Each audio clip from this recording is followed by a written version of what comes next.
欢迎收听。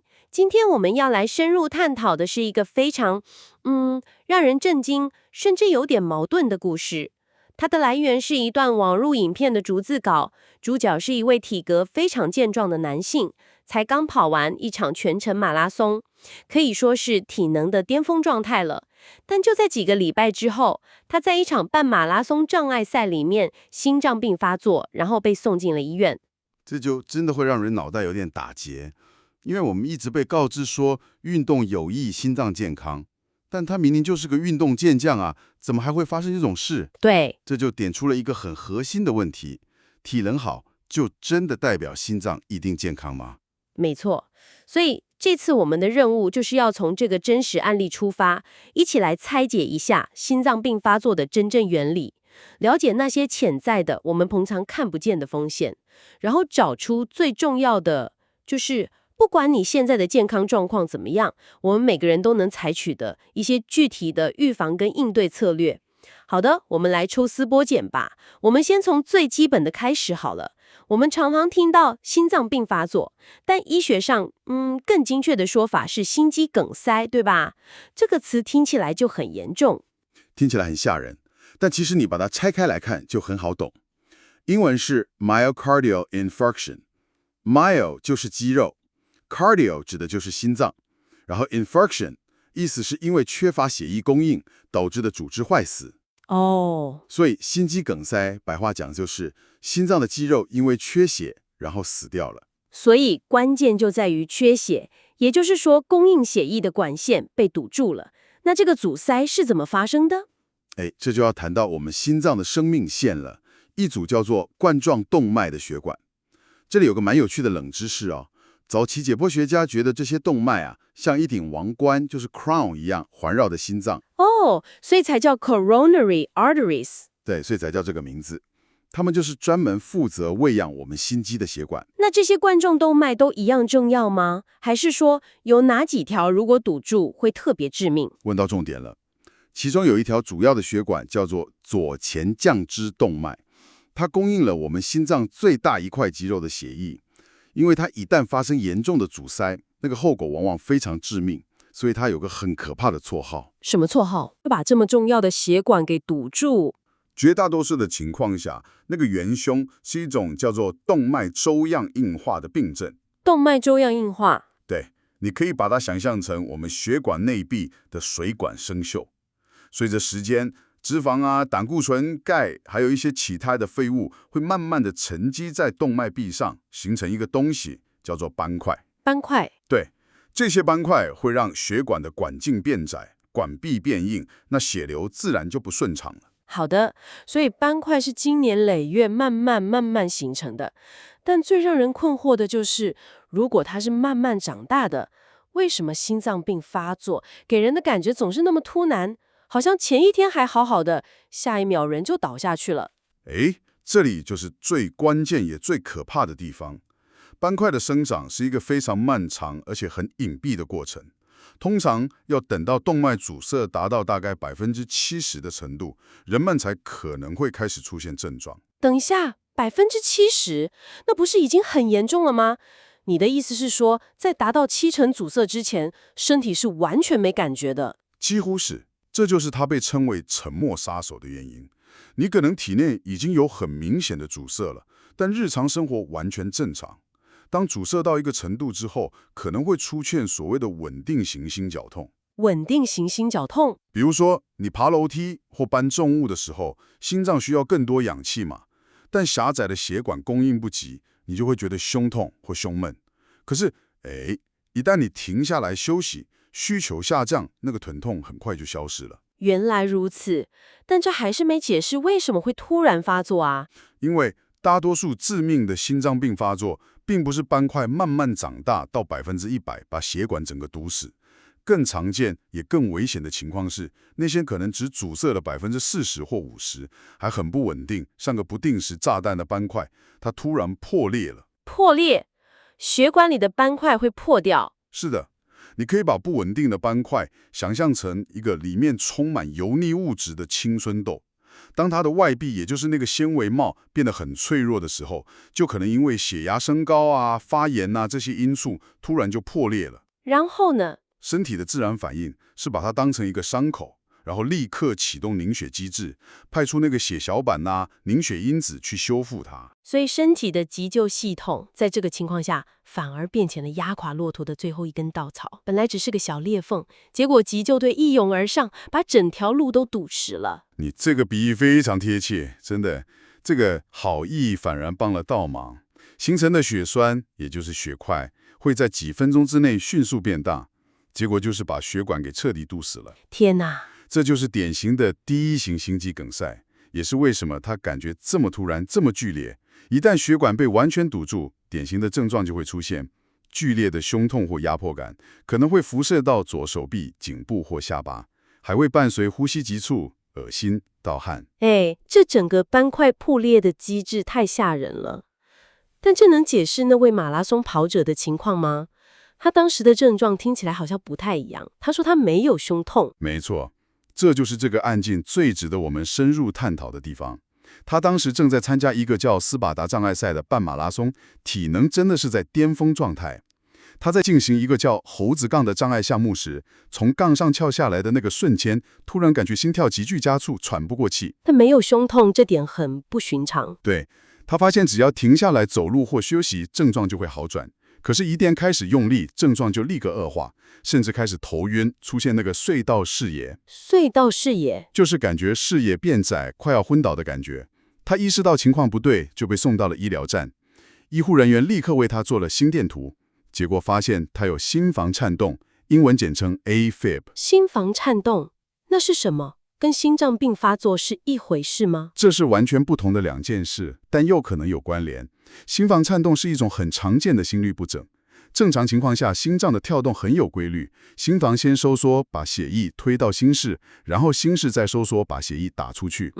但在心房颤动的时候，心脏的上半部，也就是心房，会呈现一种混乱、不规则的颤抖，完全没办法有效的收缩。那会造成什么后果？首先，心跳会变得非常快，而且不规则，这会让心脏过劳。更危险的是，因为心房没办法有效收缩，血液很容易在心房的角落里滞留、打转，然后就形成血栓。这个血栓如果跑到脑部，就会造成中风。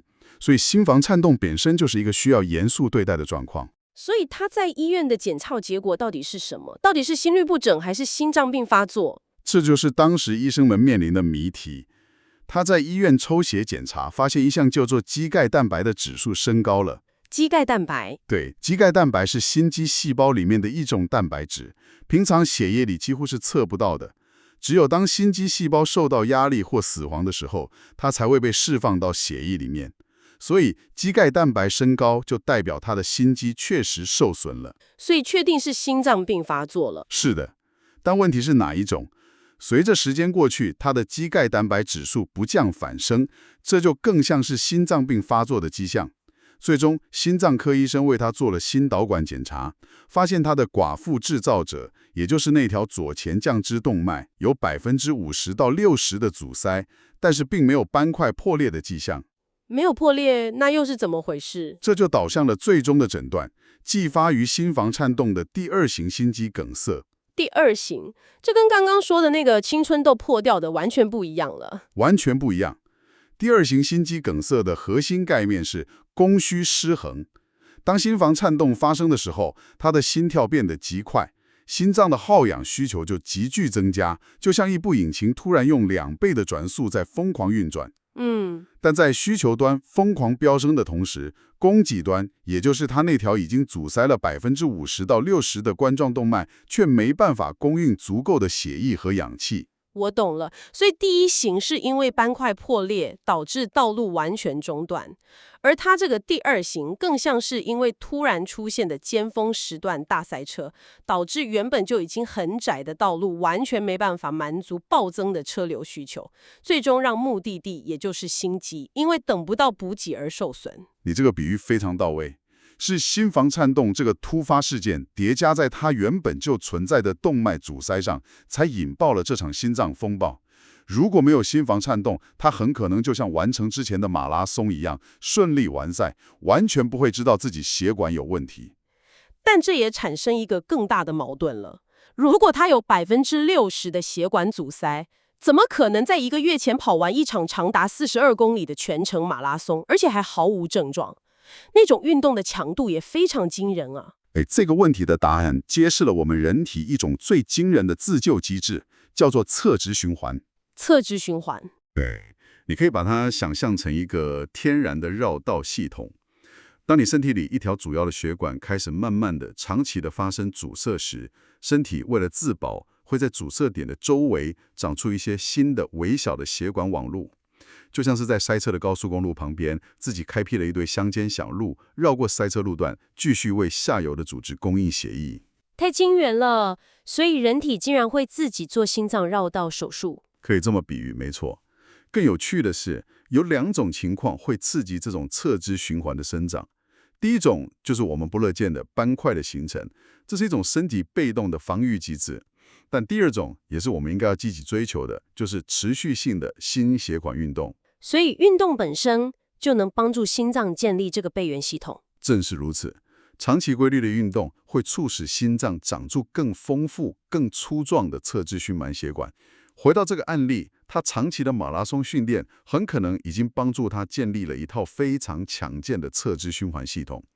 这套天然的绕道系统，他的血流量足以应付他在跑马拉松时心脏增加的需求。OK， 但这里的矛盾点又来了。既然他有这么强的备源系统，为什么最后还是在比赛中心脏病发了？这听起来好像运动的好处被抵消了。这个问题非常关键，他的备源系统确实发挥了作用，这很可能就是为什么他在之前的马拉松没事，也是为什么这次事件的后果没有变得更糟的原因。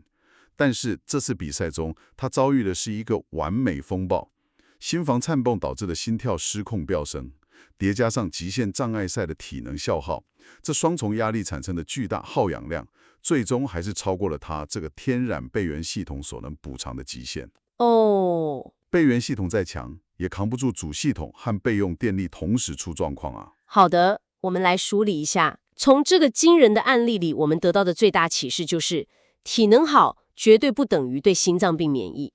运动可以增强心脏的韧性，就像帮它建立了备源系统，但它没办法完全消除血管里潜在的风险。说得非常好，所以重点绝对不是因为害怕而停止运动，而是要明白，不管你的运动能力有多强，主动的健康维护和风险监测都至关重要。那么具体来说，我们该怎么做？有哪些具体的分析和应对策略？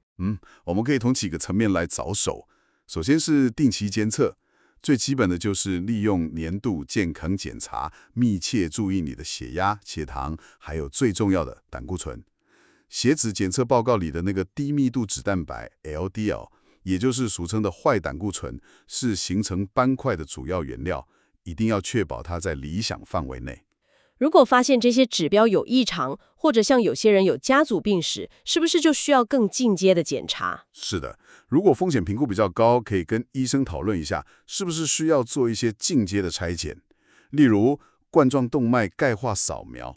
这项检查可以侦测并量化冠状动脉里的钙化斑块，钙化分数越高，就代表斑块负荷越重。或者更精确的电脑断层血管摄影，它能直接把冠状动脉的影像照出来，很清楚地评估斑块阻塞的程度。除了检查，最重要的应该还是回到生活方式的根本解方吧？当然，生活方式是根本，首先也是最重要的，除非医生有特别指示，不然绝对不要因为害怕而停止运动。